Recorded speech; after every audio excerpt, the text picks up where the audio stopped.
ચાલો આવી ગયા ને બધા. તો આપણે ચાલુ કરીએ છીએ હવે કોઓર્ડિનેશન કમ્પાઉન્ડ, સંકીર્ણ સંયોજન એન્ડ ઓર્ગેનિક મેટાલિક કમ્પાઉન્ડ. ચાલો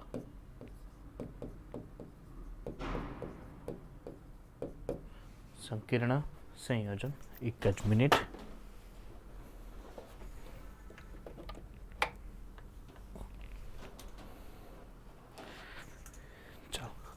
હજી કેમ બીજા દેખાતા નથી? કોઈ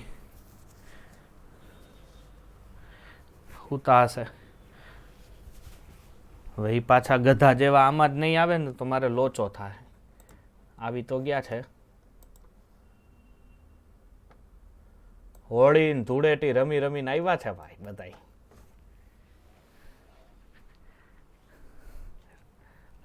ચાલો હવે સંકીર્ણ સંયોજન. જો આ ચેપ્ટર એવું છે કે જો અત્યારથી બહુ પરફેક્ટલી સમજો તો આના જેવું ઇઝી ચેપ્ટર એ કંઈ નથી, અને જો ફાફા મારો તો પછી હાર્ડમાંય નંબર આવી શકે આનો. અને બીજી વસ્તુ કે 11-12ના કુલ 30 ચેપ્ટરોમાંથી આનો પૂછાવાની ક્ષમતા આ ચેપ્ટરના MCQ સૌથી વધારે છે, કે સૌથી વધારે MCQ કોઓર્ડિનેશન કમ્પાઉન્ડમાંથી જ પૂછાય છે. કારણ કે આપણે DF બ્લોક ભણી ગયા છે. DF બ્લોકમાં જેટલું તમે વધારે સમજાશો કોઓર્ડિનેશન કમ્પાઉન્ડ એટલું તમારા માટે ઇઝી થશે. ચાલો આપણે શરૂઆત કરીએ. એમાંથી પહેલી થિયરી છે એ છે દ્વિક્ષાર થિયરી. શું છે? દ્વિક્ષાર. હવે બે પ્રકારના ક્ષાર હોય દીકરા. કેટલા પ્રકારના ક્ષાર હોય? બે પ્રકારના. એક હોય દીકરા દ્વિક્ષાર અને એક હોય સંકીર્ણ ક્ષાર. ઓકે, દ્વિક્ષાર અને સંકીર્ણ ક્ષાર. એક મારો હિસાબ ચોખ્ખો રાખજો કે દ્વિક્ષાર કોને કહેવાય ખબર? જ્યારે બે કે તેથી વધુ ક્ષાર ભેગા થાય અને મૂળ ક્ષારના ગુણધર્મ બદલાય નહીં તેને દ્વિક્ષાર કહેવાય છે. ફરીથી, બે કે તેથી વધુ ક્ષાર જો ભેગા થાય અને મૂળ ક્ષારના ગુણધર્મ ન બદલાય તો એને દ્વિક્ષાર કહેવાય છે. આપણી પાસે પહેલું છે K2SO4, જો પછી L2SO4 ટ્વાઇસ અને 24 ટાઈમ H2O. આ બે અલગ અલગ ક્ષારો છે. હવે આને ભેગા કરો એટલે આ બેનું K2SO4 into L2SO4 twice into 24 H2O. આને કહેવાય પોટાશ એલમ, જેને તમે બીજું ફટકડી પણ કહો છો. બરોબર છે?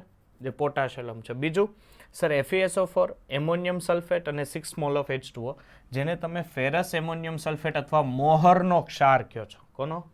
મોહરનો ક્ષાર કહો છો. ચાલો પછી એક રોશેલ ક્ષાર આવે. ખબર છે રોશેલ ક્ષાર એટલે શું થાય? કોઈને આઈડિયા છે રોશેલ ક્ષાર એટલે શું? એનીવન? એને કહેવાય દીકરા એ ફેઇલિંગ બી દ્રાવણ હોય. કેવું હોય? ફેઇલિંગ બી, જેને કહેવાય સોડિયમ પોટેશિયમ ટાર્ટરેટ. Sodium potassium ટાર્ટરેટ. ચાલો હું સૂત્ર બી લખી દઉં તમને.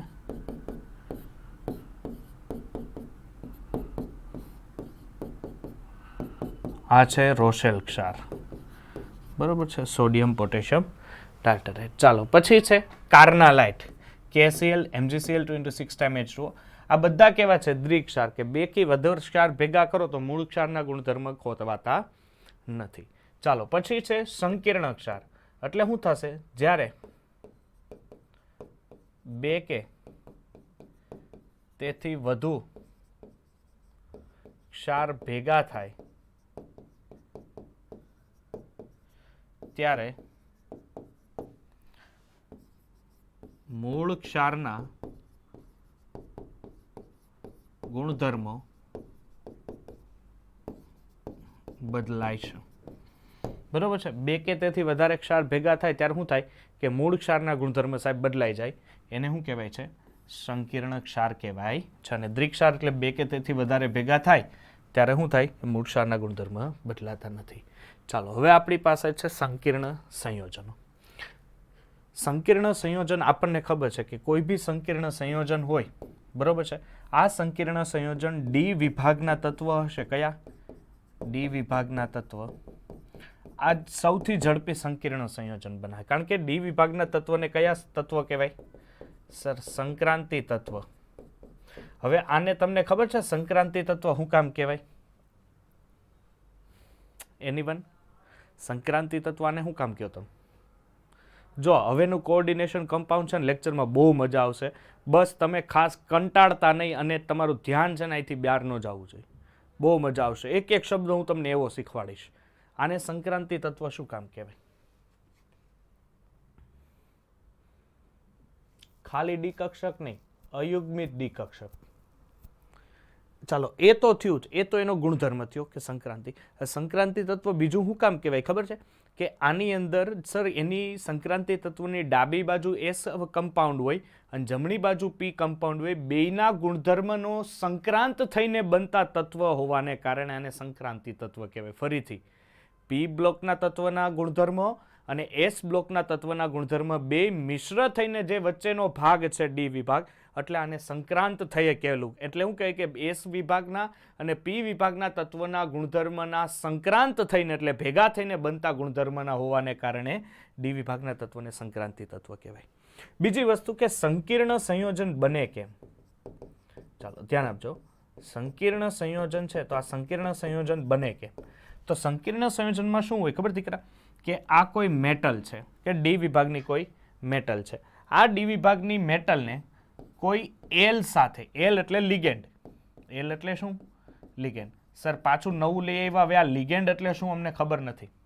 તો લિગેન્ડ કોને કહેવાય? કે લિગેન્ડ એને કહેવાય કે જે ઇલેક્ટ્રોન યુગ્મનું દાન કરે. કોનું?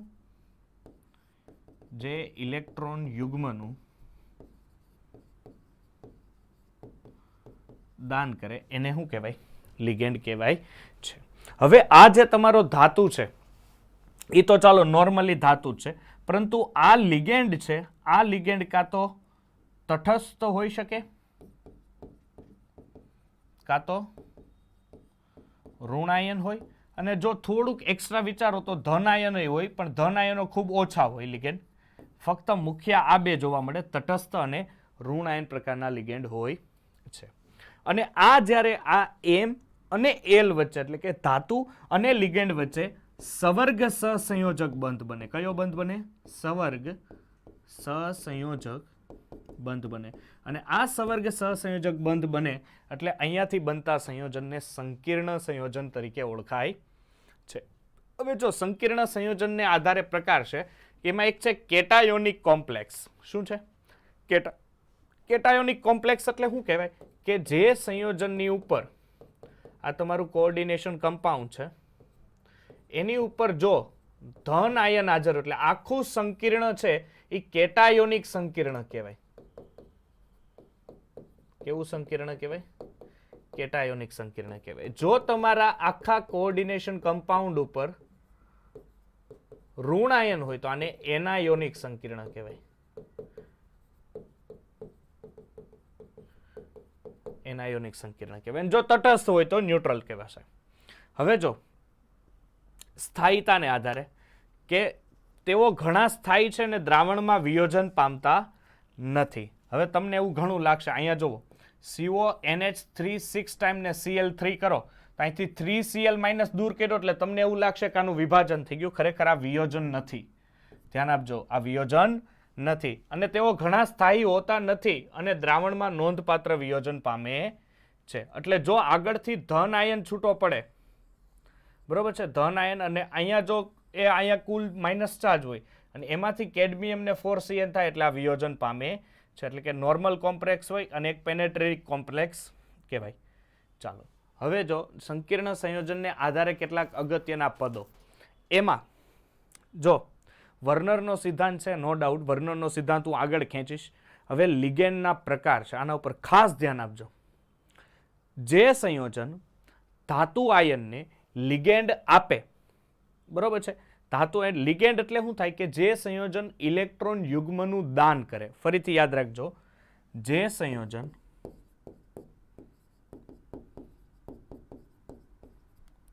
ઇલેક્ટ્રોન યુગ્મનું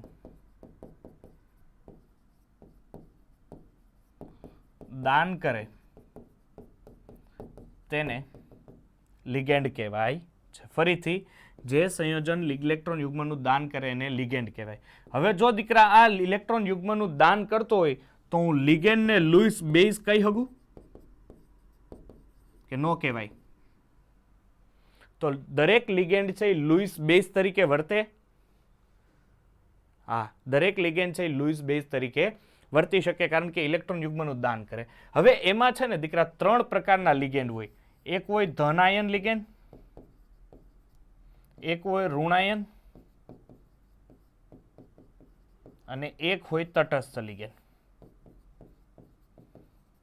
ચાલો, ધન આયનમાં છે નાઇટ્રોસોનિયમ, એટલે NO+ હોય એટલે નાઇટ્રોસોનિયમ, અને NO2+ હોય તો નાઇટ્રોનિયમ, અને NH2 NH3 હોય એટલે હાઇડ્રેઝિનિયમ.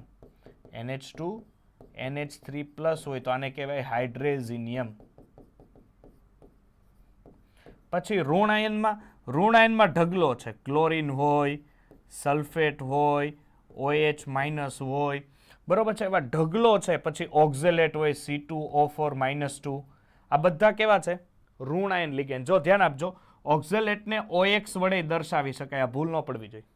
ઓક્ઝેલેટને OX વડે બી દર્શાવી શકાય. પછી ત્યારબાદ છે તટસ્થ છે. તો તટસ્થમાં હોય H2O છે, એમોનિયા છે, આ તટસ્થ છે. કાર્બન મોનોક્સાઇડ છે, આ તટસ્થ છે. પછી સર NO2 છે, તો આ બી કેવો છે? તટસ્થ લિગેન્ડ છે. ડન. હવે આ તો ચાલો લિગેન્ડનું સામાન્ય વર્ગીકરણ થયું કે ધન આયન લિગેન્ડ, ઋણાયન લિગેન્ડ અને તટસ્થ લિગેન્ડ.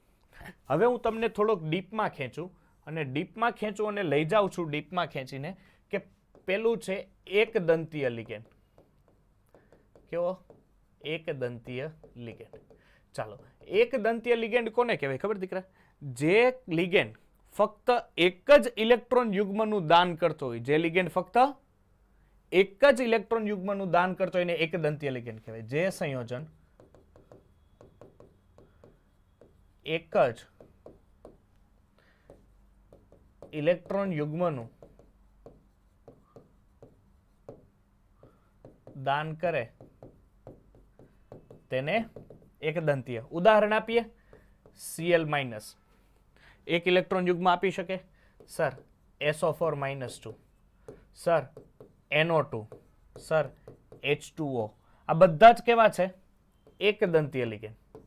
ચાલો, હવે હું લખું છું દ્વિદંતીય લિગેન્ડ, એટલે તમે મને સામેથી કહેશો દ્વિદંતીય લિગેન્ડ એટલે જે સંયોજન 2 ઇલેક્ટ્રોન યુગ્મનું દાન કરે એને દ્વિદંતીય લિગેન્ડ કહેવાય. કેટલા? 2. ચાલો, ઉદાહરણ આપું. એમાં પેલું છે CH2 સિંગલ બોન્ડ CH2, અહીંયા જો NH2 અને NH2. ચાલો, અહીંયા 2 નાઇટ્રોજન દેખાય તમને? આ 2 નાઇટ્રોજન પાસે એક ઇલેક્ટ્રોન યુગ્મ હોય. રેડી? તો 2 નાઇટ્રોજન એક ઇલેક્ટ્રોન યુગ્મ છે એટલે એક ઇલેક્ટ્રોન યુગ્મનું દાન કરે એટલે આ કેવો દંતીય થયો? દ્વિદંતીય લિગેન્ડ થયો. હવે ધ્યાન આપજો દીકરા કે દ્વિદંતીય લિગેન્ડ છે, આનું નામ થાય ઇથેન 1,2 ડાયમાઇન. આનું નામ શું થાય?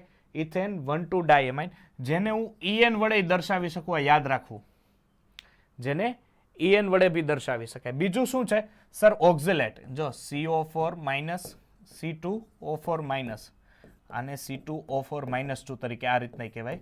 આને કહેવાય ઓક્ઝેલેટ. શું કહેવાય? ઓક્ઝેલેટ, જેને હું દીકરા OX વડે બી દર્શાવી શકું. આ બી યાદ રાખવાનું, જેને હું OX વડે બી દર્શાવી શકું. આ પ્રકારના લિગેન્ડને દ્વિદંતીય લિગેન્ડ કહેવાય છે. પછી હવે મારે ન શીખવાડવું પડે. ત્રિદંતીય એટલે ભાઈ જે સંયોજન 3 ઇલેક્ટ્રોન યુગ્મનું દાન કરતો એને ત્રિદંતીય લિગેન્ડ કહેવાય છે. ઉદાહરણ આપું છું. CH2 CH CH2, અહીંયા NH2, અહીંયા NH2 અને અહીંયા NH2. આનું IUPAC શું થશે ભાઈ? Propane 1 2 3 try amine. બરોબર છે? અહીંયા જો 3 જગ્યાએથી ઇલેક્ટ્રોન યુગ્મનું દાન કરતો હોવાથી આને ત્રિદંતીય લિગેન્ડ કહેવાય છે. ચાલો, પછી છે, ધ્યાન આપજો, અહીંયાથી જ હું એડ કરી દઉં છું. પછી છે ચતુર્થ દંતીય. એ ખબર પડશે? ચતુર્થ દંતીય એટલે જે 4 ઇલેક્ટ્રોન યુગ્મનું દાન. પછી પંચદંતીય હોય જે 5, અને હવે એક આવે છે ષષ્ઠ દંતીય લિગેન્ડ. કેવો? ષષ્ઠ દંતીય લિગેન્ડ. આ ષષ્ઠ દંતીય લિગેન્ડમાં એક છે EDTA. શું છે? EDTA, જેનું ફૂલ ફોર્મ થાય ઇથિલિન ડાયએમાઇન ટ્રાય એસિટેટ.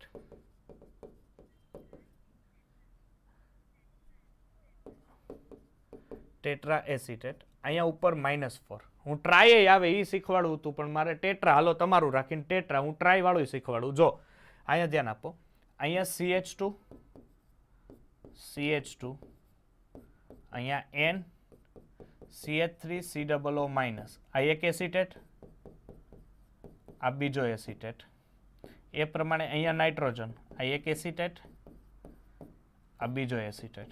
આને કહેવાય ઇથિલિન ડાયએમાઇન ટેટ્રા એસિટેટ. જો અહીંથી ઇલેક્ટ્રોન યુગ્મ એક દાન થઈ શકે, એક અહીંથી થઈ શકે, એક અહીંથી થઈ શકે, એક અહીંથી, એક અહીંથી અને એક અહીંથી. જો કુલ ગણો તો કેટલા ઇલેક્ટ્રોન યુગ્મ દાન કરી શકે?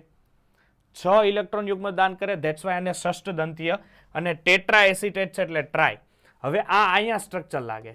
જો હવે સુરભી બેટા ઇથે ધ્યાન રાખીએ, EDTA -3, તો આનું નામ થાય ઇથિલિન ડાયએમાઇન ટ્રાય એસિટેટ, જેનું સૂત્ર કંઈક આ રીતનું થાય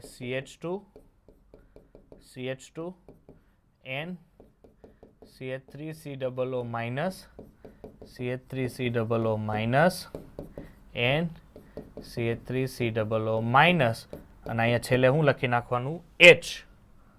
હું લખી નાખવાનું H. થયો ટ્રાય એસિટેટ. એટલે આ રીતના. પણ બેયમાં જો ફરક જો, તમે જલ્દીમાં ભૂલ કરીને આવો નહીં, બે તમને આ જ આપ્યું હોય, પણ જોવો તો સર અહીંયા -1, 2, 3 ને 4 એટલે મેં EDTA ઉપર -4 લખ્યું છે, અને અહીંયા 1, 2 અને 3 છે એટલે EDTA ઉપર -3 લખ્યું છે. એટલે આ ખાસ ધ્યાન રાખજો, ભૂલાય નહીં આ.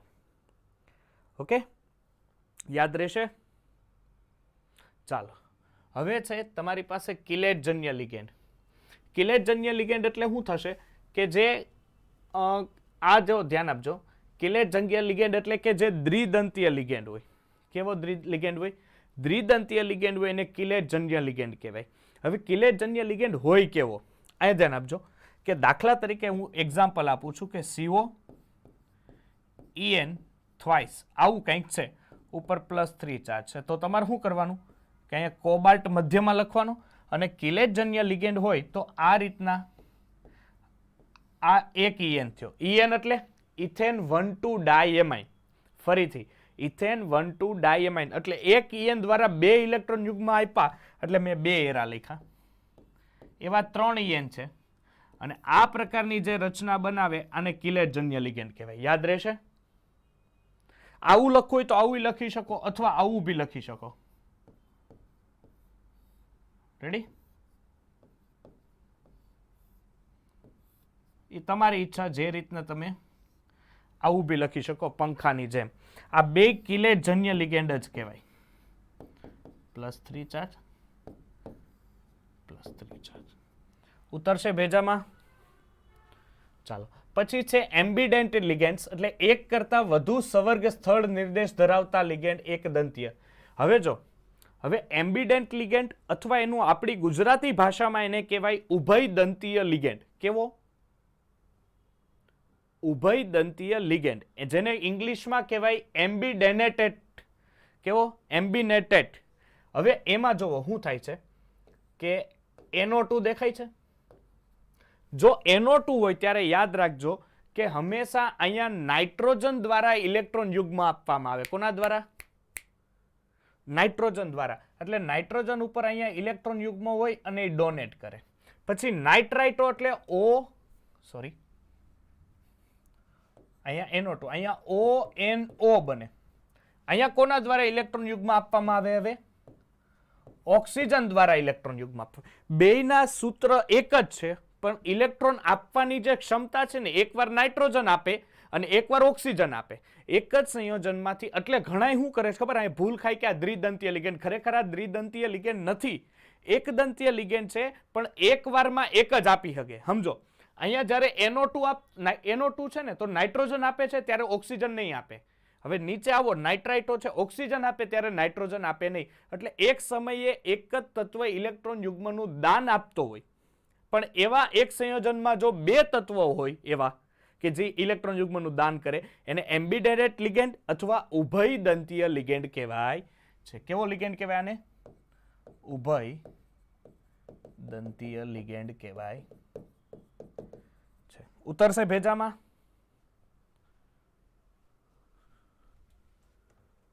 શું થયું?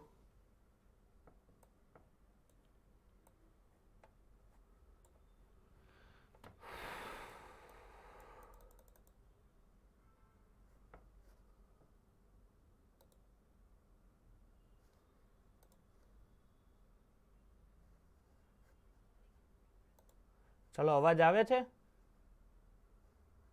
ઓકે, બંધ થઈ ગયું તો શું હતું? ચાલો પાછા આવી જાય આપણે. તો ઉભયદંતીય લિગેન્ડ કહેવાશે. કેવો લિગેન્ડ? ઉભયદંતીય લિગેન્ડ કહેવાય છે. ચાલો નેક્સ્ટ આગળ વધીએ. હવે જો તમને આ કોષ્ટક આપ્યો હશે, આ કોષ્ટક ઉપર એકવાર નજર મારી લ્યો તો જુઓ તો. બ્લર થાય છે? એક જ મિનિટ. થઈ ગયું? ચાલો ઓકે, સરસ. મારી લ્યો નજર એક.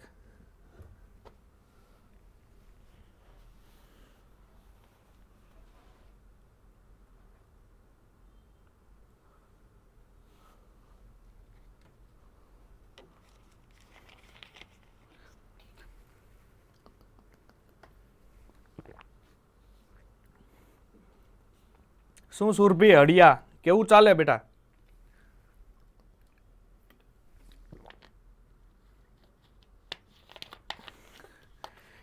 હા, મારી જૂની સ્ટુડન્ટ છે હો સુરભી. તું સુરભી એક ગઈ ને, એક સુરભી તું લેતી આવી. ચાલો આના ઉપર એક નજર મારી લ્યો. જો આને આ ત્રિદંતીય લિગેન્ડ છે ને, આને PTNB કહેવાશે, પ્રોપેન ટ્રાય એમાઇન. બરોબર છે? એના ઉપર વીજભાર 0 છે, કારણ કે એના પર કોઈ ચાર્જ જ નથી, તટસ્થ લિગેન્ડ છે એટલે. ચાલો નેક્સ્ટ આગળ વધીએ. ચાલો હવે છે સવર્ગાંક. હવે સવર્ગાંક આપણા માટે નવો ન હોવો જોઈએ, કારણ કે આપણે સવર્ગાંક ઘન અવસ્થામાં જોયો છે. સવર્ગાંક કોને કહેવાય? કે હું આમ ઊભો છું તો મારી બાજુમાં બે વ્યક્તિ મને ટચ કરીને ઊભા હોય તો મારો સવર્ગાંક કેટલો થાય? 2. ડન. હવે એક વસ્તુ ચોખ્ખી થશે કે જે તટસ્થ તમારી પાસે ધાતુ પરમાણુ છે, આ ધાતુ પરમાણુને જેટલા ઇલેક્ટ્રોન યુગ્મ સંયોજનો આપે એને એનો સવર્ગાંક કહેવાય. અહીંયા સમજો કે અહીંયા Cr NH3 6 ટાઈમ અને Cl3 હોય તો અહીંયા ક્રોમિયમનો સવર્ગાંક કેટલો થાય? ચાલો, હે કેટલો થશે? 6 થાય. ઓબ્વિયસલી, કારણ કે આ ક્લોરીન છે ઇલેક્ટ્રોન યુગ્મ ન આપે, આ એમોનિયા છે એ જ ઇલેક્ટ્રોન યુગ્મ આપે, કારણ કે એમોનિયા છે એ દરેક એમોનિયા એક એક ઇલેક્ટ્રોન યુગ્મ આપી શકે, કારણ કે એમોનિયા છે તટસ્થ લિગેન્ડ છે. તો એનો સવર્ગાંક કેટલો થયો? 6. કાઉન્સની બહાર હોય એ કોઈ પણ તત્વ સવર્ગાંકમાં કાઉન્ટ થાય નહીં. ચાલો હવે અહીંયા જુઓ, ક્રોમિયમ OX 3 ચાર્જ છે, ઉપર -3 છે. અહીંયા સવર્ગાંક કેટલો છે ક્રોમિયમનો? 6 થાય. Very good. કારણ કે ઓક્ઝેલેટ છે એ દ્વિદંતીય લિગેન્ડ છે. ઓક્ઝેલેટ દ્વિદંતીય લિગેન્ડ છે, એટલે એક ઓક્ઝેલેટ દ્વારા 2 ઇલેક્ટ્રોન યુગ્મ આપવામાં આવે તો 3 ઓક્ઝેલેટ દ્વારા 6 ઇલેક્ટ્રોન યુગ્મ આપવામાં આવે, જેને કારણે ક્રોમિયમનો સવર્ગાંક 6 થાય. પછી છે કોઓર્ડિનેશન કમ્પાઉન્ડનું સેફાયર કે કોઓર્ડિનેશન કાઉન્ટર અને સેફાયર આયન, પણ એ આપણે કાંઈ નથી જોવાનું. પછી છે સવર્ગ સળ નિર્દેશ, બરોબર છે, જેને કોઓર્ડિનેશન સાઇટ કહેવાય. લિગેન્ડનો જે પરમાણુ ધાતુ આયનને ઇલેક્ટ્રોન યુગ્મનું દાન કરે એને લિગન્ડનો સવર્ગ સ્થળ નિર્દેશ કહે છે. એટલે એમોનિયામાં નાઇટ્રોજન પરમાણુને સવર્ગ સ્થળ નિર્દેશ કહેવાય. જે સંયોજન ઇલેક્ટ્રોન યુગ્મનું દાન કરતો એની સવર્ગ સ્થળ નિર્દેશ થાય. પછી છે કિલેટ. કિલેટ તો હમણાં જ તમને સમજાયું કે બહુદંતીય લિગેન્ડ જે ચક્રીય રચનાથી બનતા સંકીર્ણને કિલેટ કહે છે. ચાલો હવે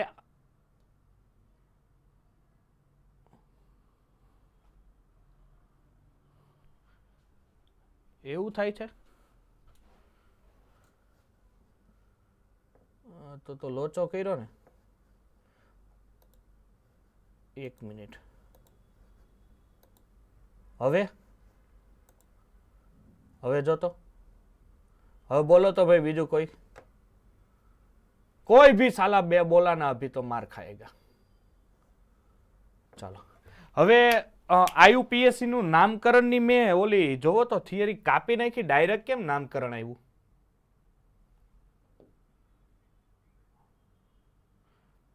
આમાં નથી ને.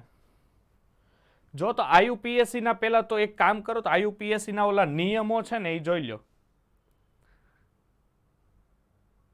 છે એમાં જોવો તો નિયમો નથી, ડાયરેક્ટ છે. તો મારે હવે તમને પેલા નિયમો શીખવાડવા પડશે ને. આ એક મારે કન્ફર્મ કરો તો કિલેટ પછી ડાયરેક્ટ આયુપીએસસી જ છે ને તમારે પેમ્પલેટમાં? કઈ નહીં, ચાલો કઈ નહીં ચાલો હું તમને નિયમો શીખવાડી દઉં. ફર્સ્ટ નિયમ, જો અહીંયા જ આ બે સૂત્ર જ છે એટલે આપણે કઈ ભૂસવા લેવા નથી જવાના. અહીંથી જ આપણે કરીએ. એક ઉદાહરણ જ આપી દઉં, 2 ઉદાહરણ લઈ લો. એક તો આ ભાઈને જ લઈ લો ઉદાહરણમાં. ચાલો, અને એક આ ભાઈને લઈ લો. ચાલો, એટલે ઉપાધિ નહીં, બે કોર્ડિનેશન. પહેલી વસ્તુ શું કરવાની? પહેલો નિયમ. જ્યારે આયુપીએસસી નામકરણ આપો છો ત્યારે પહેલો નિયમ શું છે? પહેલો નિયમ કે તમે જ્યારે આયુપીએસસી નામકરણ જોવો ત્યારે હંમેશા પહેલું કામ કરવાનું પ્લસ ઓર માઇનસ આપવાનું. તો આપણને ખબર છે કે ડાબી બાજુ, જો આવું પાછું છે ને બધા યાદ ન રાખતા નકર પછી મને ખીજાહો. ડાબી કોર્ડિનેશનમાં ડાબી બાજુ વાળું હોય એને ધન આપી દેવાનું, અને આ સાઈડ હોય જો આ રીતનું તો આને શું આપી દેવાનું? ઋણ. આવું સાહેબને દેખાય એવું કરવાનું નહીં, પણ તમારી રીતે આપી દેવાનું. રેડી? એટલે આ તમારું સંકીર્ણ સંયોજન છે એ કેમાં ગયું? અત્યારે ધનમાં ગયું. અને આ ક્લોરીન છે એ કેમાં ગયું? ઋણમાં ગયું. હવે એ નીચે જોવો તો સર અહીંયા પોટેશિયમ ધનમાં જાય, સંકીર્ણ સંયોજન ઋણમાં જાય. કોઈ ડાઉટ આ પેલા નિયમમાં? કોઈ બી પ્રકારનો નહીં. ચાલો હવે શું કરશો? બીજો નિયમ ધ્યાન આપજો. શું છે બીજો નિયમ? બીજો નિયમ શું કે હંમેશા જો સંકીર્ણ સંયોજન આગળ હોય તો પેલા એની અંદર રહેલા લિગેન્ડ ને લખવા. આયુપીએસસી નામકરણ કરો ત્યારે શું લખવાના? લિગેન્ડ ને લખવાના. એટલે પેલી વસ્તુ શું કરવાની? સંકીર્ણ સંયોજનમાં રહેલા લિગેન્ડને આલ્ફાબેટ પ્રમાણે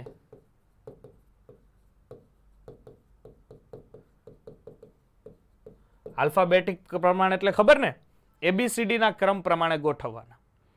સમજાય છે? એબીસીડી ના ક્રમ પ્રમાણે ગોઠવવાના. હવે લિગેન્ડને જો પેલા સવર્ગ સ્થળ નિર્દેશ હોય તો ઈ કરવાનું. જો અહીંયા હોય તો પેલા ધાતુ પરમાણુ લખવાનું. ઓકે, ચાલો બીજો નિયમ શું છે? આલ્ફાબેટ લખાઈ જાય. જો તમારો અંદર આ જે લિગેન્ડ છે ઈ લિગેન્ડ જો ઇનઓર્ગેનિક હોય, કેવો હોય? ઇનઓર્ગેનિક હોય તો તમારે લખવાનું. જો 2 હોય તો ડાય, 3 હોય તો ટ્રાય, 4 હોય તો ટેટ્રા. પણ ક્યારે? ઇનઓર્ગેનિક હોય. અને જો લિગેન્ડ તમારો ઓર્ગેનિક હોય, જો લિગેન્ડ ઓર્ગેનિક હોય તો 2 હોય તો 20, 3 હોય તો 30, 4 હોય તો ટેટ્રોક્સી ને 5 હોય તો પેન્ટોક્સી. પણ 5 હોય નહીં, 20 અને 30 માં જ આવી જાય. ચલો એટલું થયું. પછી ત્રીજો નિયમ શું કહે છે? આ લખાઈ ગયું. પછી શું લખવાનું? સર પછી લખવાનું ધાતુ આયનનું નામ. ધાતુ આયનનું નામ. એમાંય ફાટો પડે. જો ધાતુ, જો સંકીર્ણ સંયોજન, જો સંકીર્ણ સંયોજન ઋણ હોય, કેવો હોય? ઋણ હોય તો ધાતુ આયનને એટ પ્રત્યય લગાવો. જો સંકીર્ણ સંયોજન કેવો હોય? ઋણ હોય તો ધાતુ આયનને એટ પ્રત્યય લગાવો. એટલે અહીંયા જુઓ તો અહીંયા શું થાય? પ્લેટિનમ નહીં, પ્લેટિનેટ. સમજાય છે? કારણ કે સંકીર્ણ આયન ઋણમાં છે, અહીંયા સંકીર્ણ આયન કેવો છે? ધનમાં છે. તો અહીંયા શું લાગે? ક્રોમિયમ જ લાગે. જો સંકીર્ણ સંયોજન ધન હોય તો જે નામ હોય તે રહેવા દેવું. ચાલો, પેલો નિયમ શું કે છે કે સંકીર્ણ સંયોજનમાં રહેલા લિગેન્ડને લખવાના. જો સંકીર્ણ સંયોજન ધન હોય તો જ પેલા લિગેન્ડને લખવાના, જો ન હોય તો પેલા શું લખવાનું? ધાતુનું લખ નાખવાનું. અહીંયા જોવો, અહીંયા સંકીર્ણ સંયોજન ધનમાં છે એટલે લિગેન્ડથી ચાલુ કરવાનું. જો સંકીર્ણ સંયોજન ઋણમાં હોય ને તો પેલા આ તત્વનું નામ લખી નાખવાનું, પછી અંદર જવાનું, પછી લિગેન્ડનું લખવાનું, પછી ધાતુનું લખવાનું, અને છેલ્લે શું આવે કે તેની ઓક્સિડેશન અવસ્થા. કઈ ઓક્સિડેશન અવસ્થા કેમાં લખવાની? રોમન આંકડામાં લખવી. રેડી? અહીંયા જો મેં બધા શોર્ટ નિયમો જ કીધા છે જે આપણને ફટાફટ એક તારે મગજમાં ઉતરી જાય. બાકી પેલા આમ જોવા જાવ તો એનસીઈઆરટીમાં આખા પેજના નિયમો છે જે આપણા માટે કોઈ જરૂરિયાત નથી. આપણે એક એક પેજના નિયમો ખેંચવાના છે. ચાલો એકવાર ફરીથી આના ઉપર નજર માર્યો પછી આઈયુપીએસસી હું કરાવડાવું.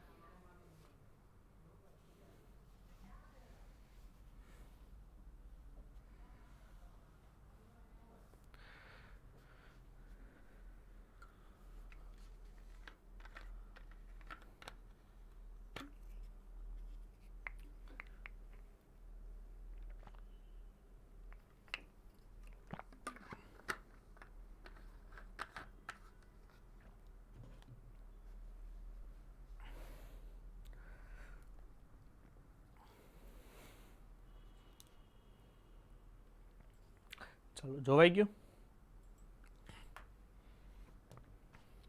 હાલો, ફર્સ્ટ નામ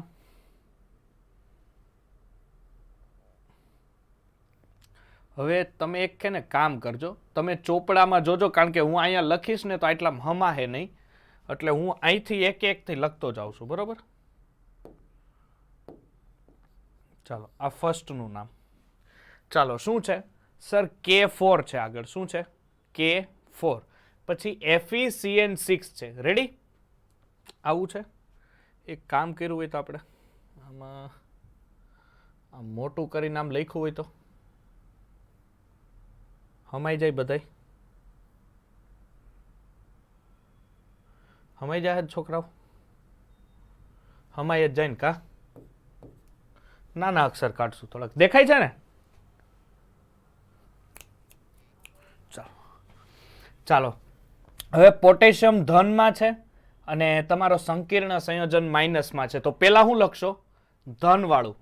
તો અહીંયા લખવાનું પોટેશિયમ. જો 12 ગમે એટલા હોય, 4 હોય, 5 હોય, 3 હોય, 2 હોય, એની હારે તમારે કાંઈ લેવા દેવા નથી. તમારે જી લડવાનું છે અંદર લડવાનું છે. ખાસ આઈયુપીએસસીમાં નામ અત્યારે ધ્યાન રાખજો, આવડી જાય. પેલા શું કરશો સર? પેલા અમે લખશું પોટેશિયમ. હું લખશું? પોટેશિયમ. લખો પોટેશિયમ. ચાલો, લખી નાખ્યું. પછી શું કરશો સર? હવે કાઉન્સ આવ્યો. શું આવ્યો? કાઉન્સ આવ્યો. તો કાઉન્સ આવે તો પેલા શું લખવાનું હોય? લિગેન્ડનું નામ. કેટલા લિગેન્ડ છે? 6 લિગેન્ડ છે. હું ઓર્ગેનિક છે કે ઇનઓર્ગેનિક છે? ઇનઓર્ગેનિક છે. સાયનાઇડ ઇનઓર્ગેનિક થશે. ધેટ્સ વાય અહીંયા શું લાગશે? હેક્ઝા. તો હેક્ઝા. પછી સાયનાઇડ છે તો સાયનાઇડ નું થઈ જાહે સાયનાઇડો. શું થઈ જાહે? સાયનાઇડો. આની છે ને જો આવા બધાના સંકીર્ણ સંયોજનની છે ને હું તમને પીડીએફ મોકલી દઈશ. બરોબર છે? મને મેસેજ કરી દેજો એટલે હું બધાને પીડીએફ સેન્ડ કરી દઈશ. એમાં આ બધું મેં વિગતવાર લખ્યું છે, કોને સાયનાઇડો, કોને ક્લોરાઇડો, કોને ઓક્ઝલેટો, એ બધું. ચાલો, એટલે હેક્ઝા સાયનાઇડો. શું થાય? હેક્ઝા સાયનાઇડો. ચાલો, હવે ક્યાંય બીજો લિગેન્ડ છે દીકરા? નથી. હવે તમારી પાસે ધાતુ કઈ છે? આયન છે. Very good. કઈ ધાતુ છે? આયન છે. પણ સંકીર્ણ સંયોજન તમારું કેમાં છે? ધનમાં છે કે ઋણમાં છે? ઋણમાં છે. તો આ ધાતુને કયો પ્રત્યય લાગે? એટ પ્રત્યય લાગે. ધેટ્સ વાય આનું થશે ફેરેટ. શું થશે? ફેરેટ. ચાલો હવે ઓક્સિડેશન અવસ્થા લખવાની છે. તો ઓક્સિડેશન અવસ્થા પહેલી વસ્તુ પોટેશિયમ ઉપર, જેને હજી નથી ખબર પડતી ફટાફટ અહીંયા, પોટેશિયમ ઉપર કેટલો ચાર્જ છે? +1. કારણ કે આલ્કલી તત્વનું છે +1. એવા કેટલા પોટેશિયમ છે? 4, એટલે +4. આ હું જે કહું છું ને મગજમાં ગણતરી રાખજો. પોટેશિયમ ઉપર +4 છે એવા 4. સાયનાઇડ ઉપર કેટલા હોય? -1 એવા 6, એટલે -6. -6 + 4 કેટલા થાય? -2. -2 ઇઝ ઇક્વલ ટુ ની પેલી બાજુ જાય તો આ Fe ની ઓક્સિડેશન અવસ્થા કેટલી થાય? +2. જે તમારે રોમન આંકડામાં લખી નાખવાની. કોઈ ડાઉટ? કોઈને બી કોઈ ડાઉટ? ઓકે, ચાલો આગળ વધીએ. પાછું પોટેશિયમ આગળ છે, લખો પોટેશિયમ. ચાલો, ઓકે. પછી સર ફરીથી હેક્ઝા સાયનાઇડો. તો હેક્ઝા સાયનાઇડો. ચાલો હવે ઓક્સિડેશન અવસ્થા ફરીથી ફેરેટ. કારણ કે કેટલી ઓક્સિડેશન આવશે? +3. કેમ? પોટેશિયમની +1 એવા 3, એટલે +3. અને સાયનાઇડની -1 એવા 6, એટલે -6. -6 માંથી 3 જાય એટલે -3, અને -3 પહેલી બાજુ જાય તો +3. કોઈ ડાઉટ? આગે बढ़ते हैं. ચાલો ફરીથી આગળ કોણ છે? સોડિયમ છે. લખો સોડિયમ.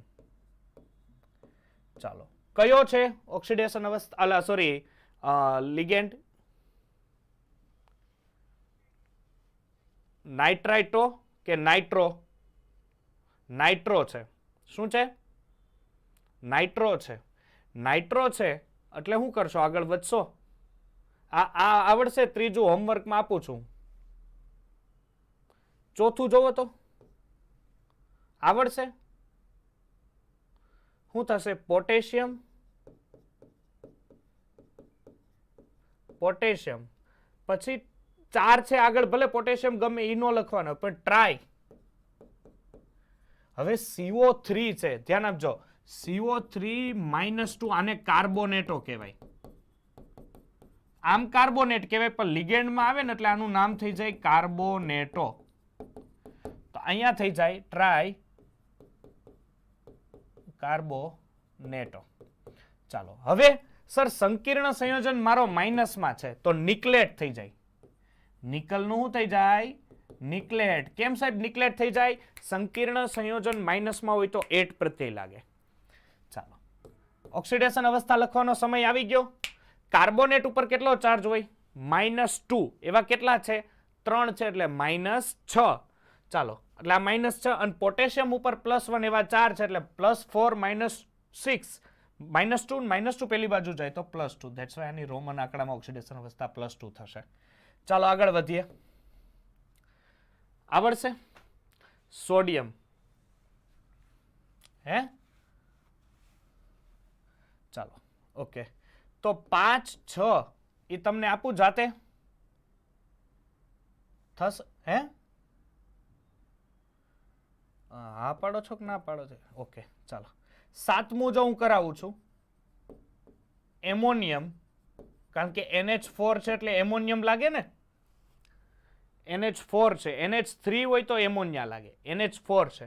હવે અંદર આવો સર. હવે મજા આવશે કારણ કે અહીંયા 2 લિગેન્ડ આવ્યા. તો હવે આલ્ફાબેટિકલ પ્રમાણે ગોઠવવા પડશે. ડાય લગાવો, ટ્રાય લગાવો, એ આલ્ફાબેટિકલમાં કાઉન્ટ ન થાય. લિગેન્ડનું જે મેન નામ હોય ને એ જ આલ્ફાબેટિકલમાં કાઉન્ટ થાય. ઓકે ચાલો આગળ વધીએ.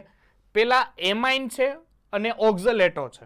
ઓક્ઝલેટો ખબર પડશે ને સર? એમોનિયાનો પેલા તો એ જ આવશે એટલે અહીંયા લખવું પડશે ડાય એમાઇન. હવે ડાય એમાઇન લખી શકો અને અમાઇન લખી શકો.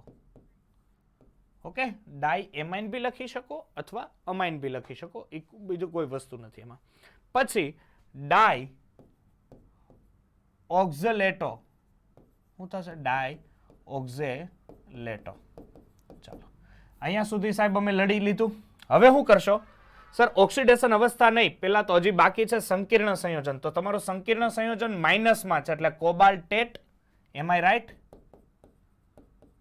કોબાલ્ટેટ. ચાલો, હવે ઓક્સિડેશન અવસ્થામાં અહીંયા મજા આવશે. જો NH4 હોય એટલે એના ઉપર પ્લસ વીજભાર હોય. ઓકે, હવે એમાઇન છે એ તટસ્થ લિગેન્ડ છે એટલે એનું 0 હોય. અને ઓક્ઝેલેટ છે એ દ્વિદંતીય લિગેન્ડ છે, એવા 2 ઓક્ઝેલેટ છે એટલે -4 થાય કે નથી ખબર પડતી? કારણ કે એટલે -2 + 1 એટલે -4 + 1 કેટલા થયા? -3, અને -3 પેલી બાજુ જાય તો +3. that's why આની ઓક્સિડેશન અવસ્થા +3. કોઈ ડાઉટ? ચાલો, જેને પણ દીકરા હું હજી એકવાર કહું છું, ડાઉટ હોય ખાસ મને પૂછજો કે સર મને આમાં ખબર ન પડી, તમે ફરીથી સમજાવો. કારણ કે આ નહીં આવડે ને તો આગળ બધું 0 થઈ જાય, એટલે હું કહું છું. ચાલો નેક્સ્ટ આગળ વધો. હવે સર અહીંયા જુઓ, તમને એક સોને પર સુહાગા શું થશે ખબર? કે સર મને અહીંયા કોઓર્ડિનેશન કમ્પાઉન્ડ ઉપર જ માઇનસમાં આખો આપી દીધો છે. અહીંયા જુઓ, હવે આનું નામ થશે સર, પહેલા જ વસ્તુ નામ લખશો લિગેન્ડનું. શું લખશો? ટ્રાય ઓક્ઝેલેટો. ચાલો, પછી તમારો સંકીર્ણ સંયોજન આખો માઇનસમાં છે એટલે અહીંયા થશે ક્રોમેટ. હવે શું કરશો? ઓક્સિડેશન અવસ્થા કેટલી થાય? જો કઈ રીતે +3 થાય? કારણ કે આ -3 = ની પેલી બાજુ જશે ઓલરેડી. ઓક્ઝેલેટની -2 એવા 3 ઓક્ઝેલેટ છે એટલે -6. -6 પેલી બાજુ જાય તો +6 એટલે -3 + 6 +3. પડે છે ખબર કે નથી પડતી? જો અહીંયા હું એકવાર OX3 આ -3 અહીંયા કરો ને આવી રીતના, એટલે -3 = ની પેલી બાજુ છે, અને ઓક્ઝેલેટની -2 એવા 3 છે એટલે -6, અને -6 પેલી બાજુ જાય એટલે +6 એટલે +3 -6 કેટલા? સોરી, મેં ભૂલ કરી. -3 + 6 એટલે +3, એટલે આની ઓક્સિડેશન અવસ્થા +3 આવશે. ચાલો અહીંયા આવી જાઓ. સર CO છે, CO છે એટલે કાર્બોનિલ કમ્પાઉન્ડ કહેવાય. અને શું કહેવાય? કાર્બોનિલ. તો કેટલા કાર્બોનિલ છે? 4. તો આનું થશે ટેટ્રા કાર્બોનિલ. હવે ક્યાંય ધન આયન છે, કારણ કે કોઈ ઋણ આયન કે એક જ છે એટલે નિકલ જ રહે, નિકલેટ ના થાય. અને કાર્બોનિલની ઓક્સિડેશન અવસ્થા 0 હોય, ધેટ્સ વાય આની પણ કેટલી થાય? 0. ચાલો, પછી 10મું આવડશે. જોવો તો 10 ને 11. તો 10 ને 11 હોમવર્કમાં આપું છું. 12મું જોવો, 12મું જોવો. ચાલો, મજા આવશે. શું છે? NO3 છે. શું છે? NO3 છે. એટલે પેલી વસ્તુ નાઇટ્રાઇટો અથવા NO3 માઇનસ થાય ને, NO3 માઇનસ હોય હો, એ તો ખબર છે ને, નાઇટ્રાઇટ. ચાલો, એટલે પેલા એમાઇન લખવું પડે એટલે ટ્રાય એમાઇન અથવા અમાઇન, પછી ટ્રાય નાઇટ્રાઇટો. ઓકે, પછી તમારો સંકીર્ણ સંયોજન ક્યાંય ધન કે ઋણ બનતો નથી, એટલે એઝ ઇટ ઇઝ ધાતુનું જે નામ છે એને રહેવા દેવાનું, કોબાલ્ટ. ચાલો, ઓક્સિડેશન અવસ્થા સર એમાઇન તો તટસ્થ લિગેન્ડ હોય એટલે એની 0, અને NO3 ની -1 હોય એવા 3 છે એટલે -3 પેલી બાજુ જાય તો +3. ચાલો, એના પછી આવો સર, હવે કંઈક સોને પર સુહાગા ખ્યા, કારણ કે તમારો સંકીર્ણ આયન હવે માઇનસમાંથી પ્લસમાં આવ્યો. જોવો, ઉપરના બધામાં માઇનસ હતો, અહીંયા પ્લસમાં આવ્યો, એટલે પહેલા હું લખશો અંદરનો લિગેન્ડ? સર પાણી છે. પાણીને કહેવાનું તમારે લિગેન્ડ તરીકે હોય ને પાણી, તો એને એકવા કહેવાનું. શું કહેવાનું? એકવા. તો કેટલા એકવા છે? 6 છે. તો હેક્ઝા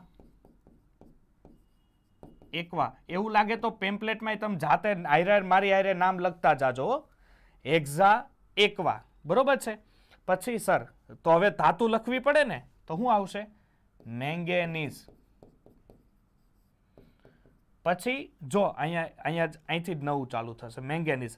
પછી હું લખશો ઓક્સિડેશન અવસ્થા. ચાલો, H2O તો તટસ્થ લિગેન્ડ હોય એટલે 0, અને ક્લોરીનની -1 હોય એવા 2 છે એટલે -2 અને -2 પેલી બાજુ જાય તો +2. હવે જો કોઓર્ડિનેશન કમ્પાઉન્ડ પછી ધાતુ હોય ને કોઈ બી તો એને ઓક્સિડેશન લખો ને રોમન આંકડાની એ પછી લખવાની, પણ એમાંય ડાય હોય ટ્રાય હોય એ કાંઈ લખવાની નથી જરૂર. ખાલી ક્લોરીન છે તો હું લખી નાખવાનું ક્લોરાઇડ. ક્લોરાઇડ હોય નહીં, ખાલી ક્લોરાઇડ. ચાલો નેક્સ્ટ આવી જાવ. શું કરશો? અહીંયા લિગેન્ડ ઓળખો. કેટલા લિગેન્ડ છે? 2 લિગેન્ડ છે. કયા કયા? એક તો એમાઇન છે અને એક કાર્બોનેટ છે. તો ઓબ્વિયસલી પેલા એમાઇન આવશે, પણ કેટલા એમાઇન છે? 4 એમાઇન છે. તો ટેટ્રા એમાઇન અથવા અમાઇન, તમે જી લખો એ દીકરા. ઓકે, પછી કાર્બોનેટ અથવા કાર્બોનેટો. ઓકે, કાર્બોનેટો જ લખવું પડશે, કાર્બોનેટ નહીં ચાલે. ચાલો, પછી તમારું સંકીર્ણ આયન છે એ ધનમાં છે કારણ કે પાછળ NO3- છે. હા સર, હાલો. તો સોરી, પેલું રહી ગયું ને ધાતુ, કોઈ છે? ક્રોમિયમ છે, તો અહીંયા લખી નાખશું ક્રોમિયમ. ઓક્સિડેશન અવસ્થા કેટલી થશે? જો સર, કાર્બોનેટની -2, કાર્બોનેટની કેટલી? -2 અને NO3ની -1 એટલે કેટલી થઈ? -3 થઈ. અને -3 ઇઝ ઇક્વલ ટુ ની પેલી બાજુ જાય તો +3. ચાલો નેક્સ્ટ આગળ વધારો. ચાલો આનું નામ મને કોણ કહેશે? 15મું. જેને આવડે એ મને ખાલી એમ કહો કે ભાઈ હું બોલીશ, બીજાને કોઈને. એક કામ કરો, હું જ પૂછી લઉં. હા બોલો. હા બોલ. અચ્છા, હા લખવાનું રહી ગયું. નાઇટ્રાઇટ. ઓકે, કારણ કે કાઉસની બહાર છે ને, આપણે લખવું પડશે. ચાલો 15મું કોણ બોલશે? હીરવા બોલીશ બેટા? બોલતો 15મું.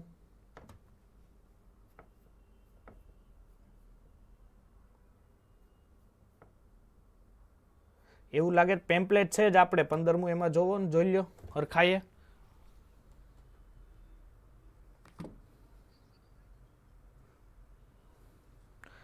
ચાલો જો, પેલી વસ્તુ શું કરશો કે કાઉન્સ જોવો, તો કાઉન્સ પેલા ધન આયન ને ઋણ આયન આપી દો, તો SO4 ઋણમાં જાય ને આ ધનમાં જાય.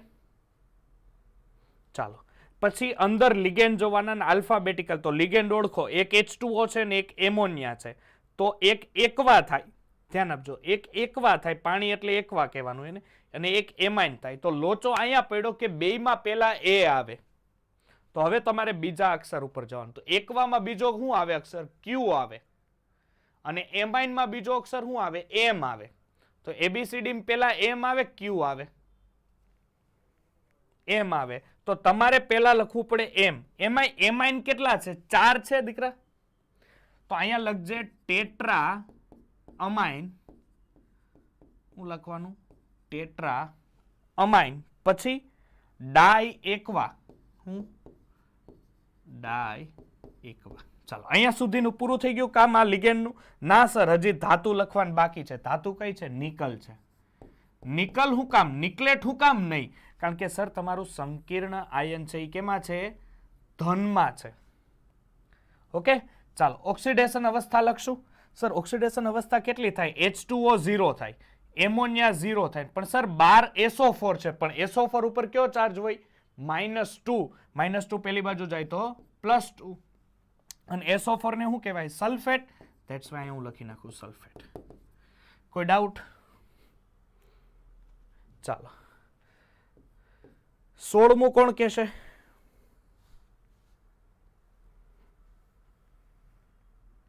બોલતો.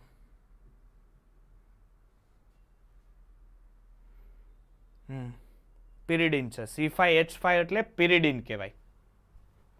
ઓકે, જો ન ખબર પડતી હોય તો હું અહીંયા લખી દઉં છું એનું સૂત્ર.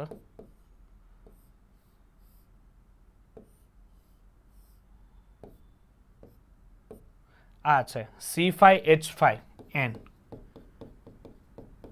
આને પિરિડીન કહેવાય, બરોબર છે? કારણ કે એક કાર્બન અહીંયા, એક H અહીંયા હોય, એક H અહીંયા હોય, એક H અહીંયા હોય, એક H અહીંયા હોય અને એક H અહીંયા હોય.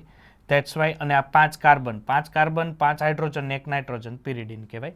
પિરિડીન ને દીકરા જો આ C5H5 છે ને, C5H5N, એને ઘણીવાર દીકરા આ રીતે દર્શાવી શકે, એટલે ગભરાવાનું નહીં. PY તરીકે. કયા તરીકે? PY તરીકે આવી શકે, એટલે ગભરાવાની જરૂર કોઈ નથી. ચાલો આપણે શરૂઆત કરીએ. સર પિરિડિનનો P, એમાઇનનો A અને ક્લોરીનનો C. તો પહેલા આપણે એમાઇન લખવું પડે, એટલે અમાઇન. રેડી ને? એમાઇન, પછી ડાયક્લોરાઇડો, કારણ કે ABCD માં પછી C આવે ને, અને પછી શું લખવું પડે? સર પિરિડિન લખવું પડે. ચાલો, સંકીર્ણ સંયોજન તમારું ક્યાંય ધન ઋણ નથી, એટલે પ્લેટિનમનું પ્લેટિનમ જ રહેશે. પ્લેટિનમ. ચાલો, ઓક્સિડેશન અવસ્થા પિરિડિન કેટલામાં હોય? 0 માં હોય. એમાઇન કેટલામાં હોય? 0 માં હોય. પણ ક્લોરીન -1 માં હોય એવા 2 ક્લોરીન છે, એટલે -2, અને -2 પેલી બાજુ જાય તો +2. ચાલો, 17મો 18મો થશે. જો 18મો છે ને, 18મો એમાં C6H5P છે ને, એને કહેવાય ટ્રાયફિનાઇલ ફોસ્ફિન. શું કહેવાય? જો એ અહીંયા હવે જગ્યા નથી, કઈ નહીં. ચાલો, એટલામાં આગળ હું 1 મિનિટ. ઓકે, મેં અહીંયા જગ્યા મૂકી છે, ત્યાં ખેંચી લઉં. ઉભા રહી, હું જોઈ લઉં. 17મો ને 18મો બે લખ્યું. મને લખાવજો ને. 17મો COCl, પછી ONO, પછી EN ટ્વાઇસ. આવું છે ને કંઈક? પછી કાઉન્સ પૂરો, પછી કઈ છે? હું પ્લસ ચાર્જ છે. ઓકે, ચાલો. હવે આનું IUPAC અહીંયા ધ્યાન આપો. જો આમાં હવે લિગેન્ડ ઓળખો. તો સર એક તો ક્લોરીન લિગેન્ડ છે, એક બ્લર થઈ ગયું.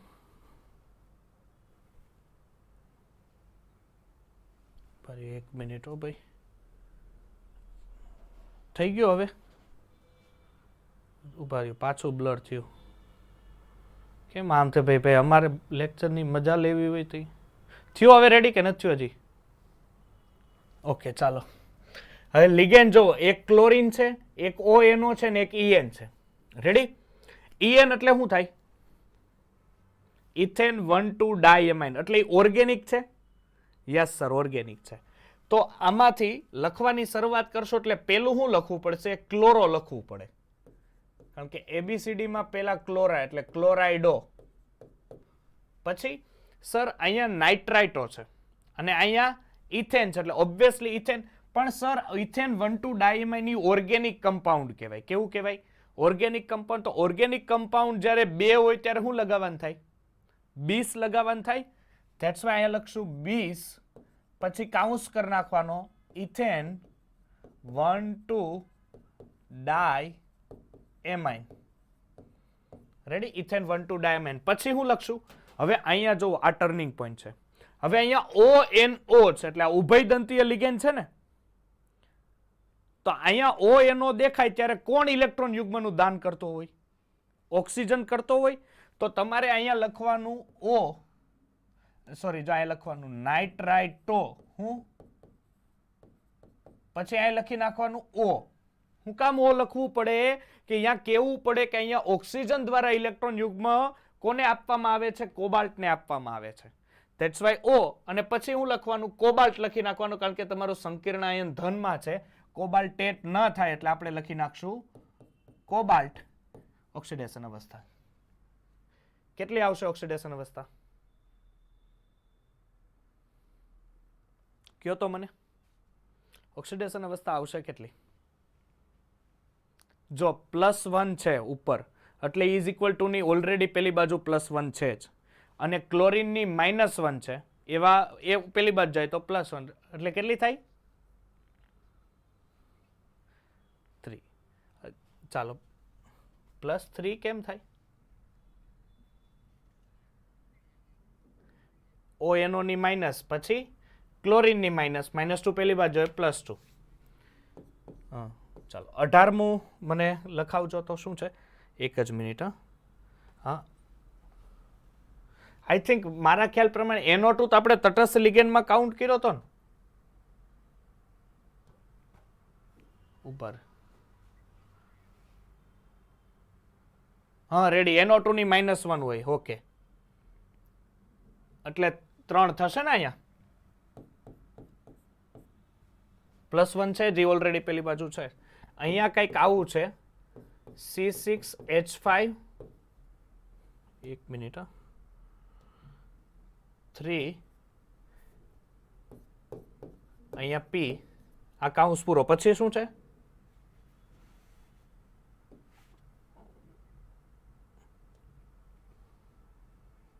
એક મિનિટ. અહીંયા 3 છે, પછી અહીંયા RH છે, હે ને? પછી કાઉન્સ પૂરો, પછી Cl. ચાલો, આ મજા આવે એવું છે. આ કઈ બહુ એટલું બધું છે ને હાર્ડ નથી. પેલી વસ્તુ, સંકીર્ણ સંયોજન તમારું ધનમાં છે એટલે તમારા માટે ફાયદાકારક છે. આગળનું હોય ધન, પાછળનું હોય ઋણ.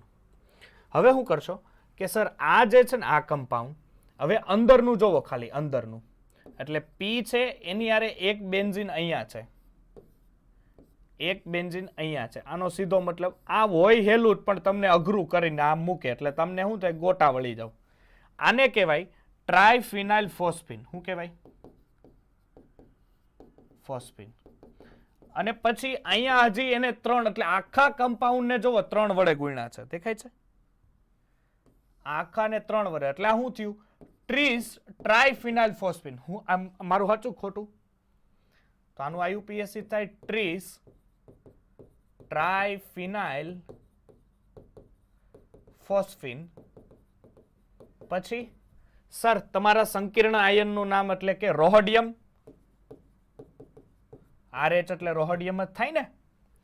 એમાંય ક્લોરીન, એટલે ઓક્સિડેશન અવસ્થા પછી ક્લોરાઇડ લખી નાખો. કેટલી ઓક્સિડેશન અવસ્થા થાય? +1. કેમ? ક્લોરીનની -1 એ સામેની તરફ જાય +1, કારણ કે ટ્રાયફિનાઇલ ફોસ્ફીન તો ઓક્સિડેશન અવસ્થા 0 હોય. આ તમારું નામ થશે.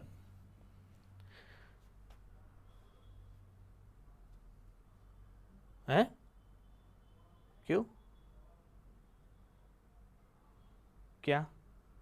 અચ્છા, હા, એ તમારે કઈ કરવાની જરૂર નથી. એ છે ઓક્ઝલેટો જ. જો આ હું તમને સમજાવું ને, એટલે આ છે ને તમને હેરાન કરવા જ આપ્યું છે, સમજો ને. બાકી છે કાંઈ નહીં એમાં. એમાં શું છે ખબર છે? એક જ મિનિટ, હું પેલા સ્ટ્રક્ચર છે ને જોઈ લખી દઉં તમને. હું અહીંયા કંઈક આ રીતનું સ્ટ્રક્ચર છે, હે ને?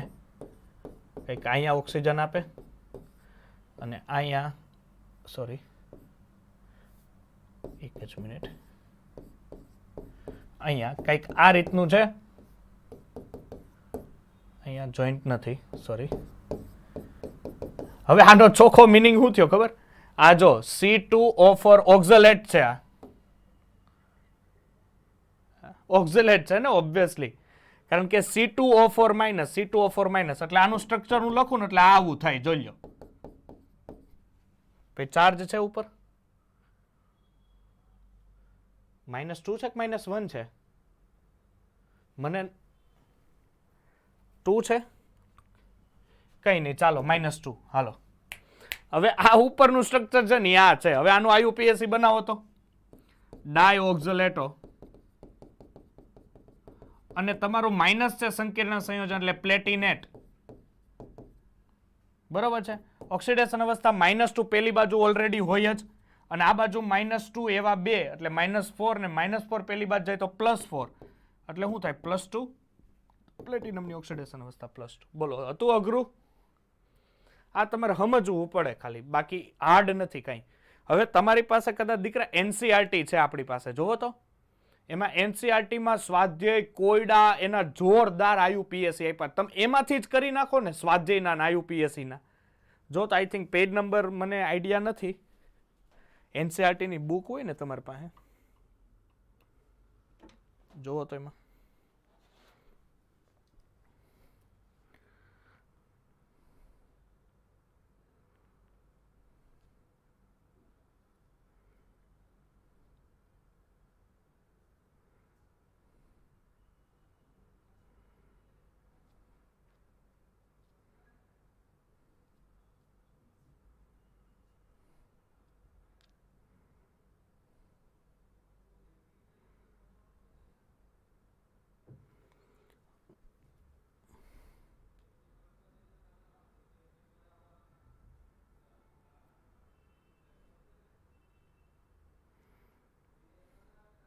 કેટલા પેજ નંબર છે મળ્યું?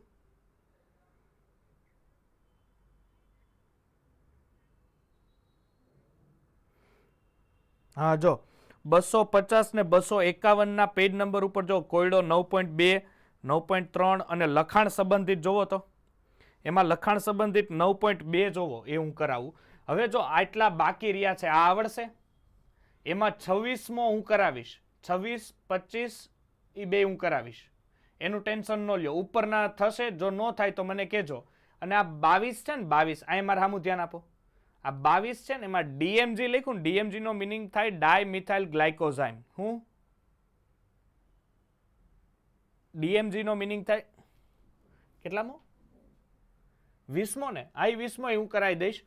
એટલે આટલું. હવે જો હવે તમારે બધાની હાથમાં એનસીઆરટી બુક હશે, ન હોય તો પકડી લ્યો હાથમાં. એમાં 9.1 જોવો, નામ ઉપરથી સૂત્ર બનાવવાનું છે. કેના ઉપરથી? નામ ઉપરથી.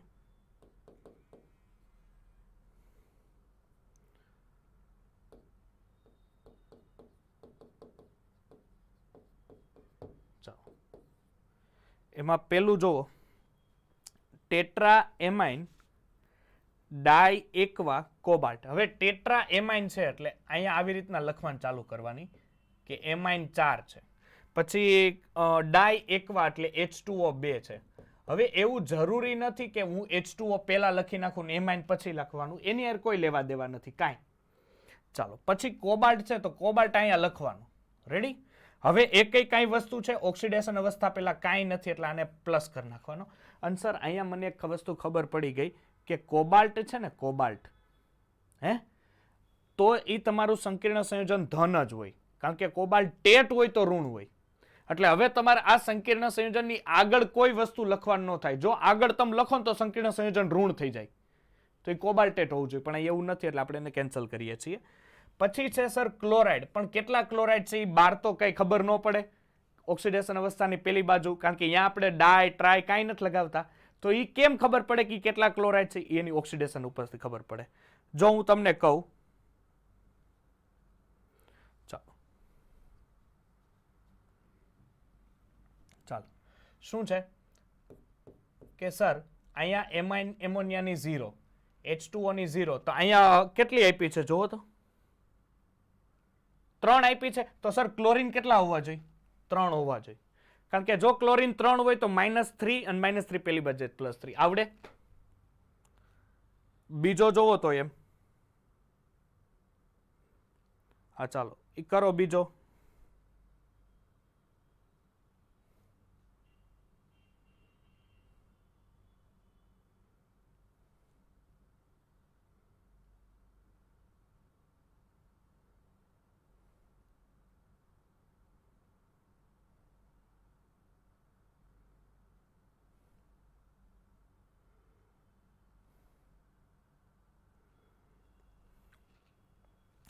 થશે બીજો કે હું કરાવું? જો હવે પોટેશિયમ છે આગળ, તો અહીંયા પોટેશિયમ લખી નાખવાનું. કેટલા પોટેશિયમ છે કેટલા નથી એના માટેની જગ્યા રાખવાની. પછી ટેટ્રાસાયનાઇડો, ટેટ્રાસાયનાઇડો એટલે CN4 છે, અને એમાંય નિકલેટ છે એટલે આપણને ખબર પડી ગઈ કે આપણું સંકીર્ણ સંયોજન કેમાં છે? માઇનસમાં છે. કેટલી ઓક્સિડેશન અવસ્થા લાવવાની છે ભાઈ? +2 લાવવાની છે. તો -4 તો અહીંયા છે, +2 કરવાને 2 વડે ગુણ દઉં તો આની +2 થાય, +2 માં -2 એટલે -2 પેલી બાજુ જાય +2, +2 -4 -2. ત્રીજું જોવો તો ટ્રીસ. અરે સર ઇથેન 1,2 ડાયએમાઇન એટલે હું EN લખી નાખું છું, એ પણ ટ્રીસ છે. અને ક્રોમિયમ છે એ સર સોને પર સુહાગા, તમારો સંકીર્ણ આયન મુબારક હોય, ધનમાં છે. અને પછી ક્લોરાઇડ છે. ચાલો ક્લોરાઇડ કેટલા લેવા પડશે? કારણ કે અહીંયા 3 ઓક્સિડેશન અવસ્થા આપે છે. EN ની તો કેટલી હોય? 0 હોય. ધેટ્સ વાય અહીંયા 3 લેવા પડે. ખબર પડશે કે નહીં પડે? ચાલો તો થશે 9.1 ને 9.2. નો થાય તો મને કહેજો, બરોબર છે? ઓકે, તો આજે અહીંયા સુધી રાખીએ.